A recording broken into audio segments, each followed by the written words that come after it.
ninyong lahat. Martin Romualdez, Lisa Marcos, Bongbong Marcos. Huwag kang mag-alala, ma'am, sa security ko. Kasi may kinausap na ako na tao. Sinabi ko sa kanya, kapag pinatay ako, patayin mo si BBM, si Lisa Araneta, at si Martin Romualdez. No joke. No joke. Nagbilin na ako, ma'am. Pag namatay ako, sabi ko, huwag ka tumigil hanggang hindi mo mapatay sila. And then he said yes. Good afternoon, Madam Chair, to the members of the committee. As is stated in the affidavit of investigation prepared by the National Bureau of Investigation, the following are the elements of inciting to sedition. The offender does not take direct part in the crime of sedition. The offender uttered seditious words.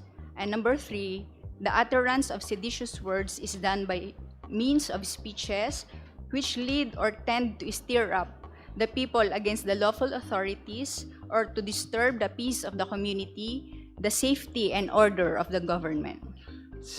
Ito pong number 74 sinasabi na ito daw po yung elements na inciting to sedition. So, batay po dyan sa sinasabi ninyo at sa napanood po nating video earlier, yung po bang ginawa ni VP Sara ay inciting to sedition? Based on the investigation conducted by the NBI and on the certification issued by the Department of Justice in relation to the Department Circular 20, the NBI submitted or the complaint referred by the NBI, which includes inciting to sedition, contains all the necessary evidence to prove the essential elements of the crime and should be docketed for preliminary investigation. Thank you, Madam Chair. Nabanggit din po ninyo sa inyong affidavit yung grave threats. Para po sa ating mga kababayan nakikinig, in layman's terms po, ano po ang ibig sabihin, ano ang mga elemento ng grave threats?